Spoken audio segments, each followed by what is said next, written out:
sasakyan, nagkapatong-patong, binaha yung mga kali, yung mga matatanda na kinakailangan i-evacuate dahil po may mga sugat ay binubuhat kung saan-saan. Mga 6 na oras po nilakad namin mula bayan ng Tacloban papunta rito sa bayan ng Palo para makabot dito sa satellite. At ito po ang isa sa mga ama na bit-bit ang kanyang nasawing anak. 6 na taong gulang na batang babae po yan, nasawi sa isang evacuation center matapos na tumaas ang tubig at matrap ang mga bata sa naturang evacuation center sa mismong kabayanan ng Tacloban. Yan po yung mga kalat sa mga kalin Tacloban, di lang mga pira-pirasong parte ng bahay, kundi mga bumagsak na puno at mga poste.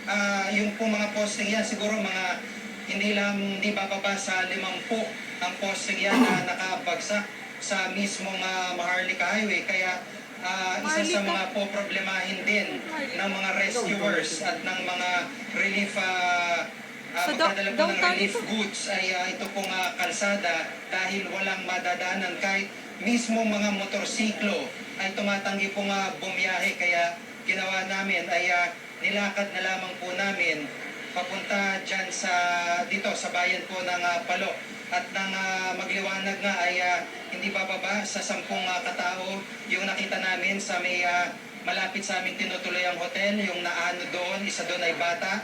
At doon sa mga nadaanan namin, meron din mga labi ng mga biktima sa tabing kali. At dito po sa kinapopwestohan namin mismo, yung pong simbahan na nakita nyo na nagkasira-sira yung bubungan, ito po yun, yung simbahang yan. At sa loob po niyan, ay hindi po bababa sa 20 bangkay ang pasamantalang inilalag po ng mga otoridad.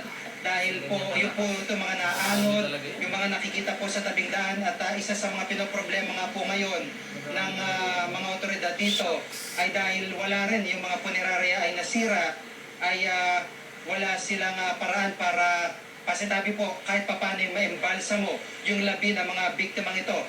Dito sa kanan ko, ito po yung munisipyo nila. At itong munisipyong ito, naririto po yung mga sugatan, yung mga naghahanap ng mga masisilungan. At sa mga sandaling ito, itong Palo Leyte ay totally isolated dahil sa sitwasyon niya. Walang pagkain, walang tubig, kulang na rin ang gamot para sa mga sugatan. Yan ang sitwasyon namin dito, Ma'am Jess. Okay, JK, mabuti at nakontak ka na namin, no? Kasi buong araw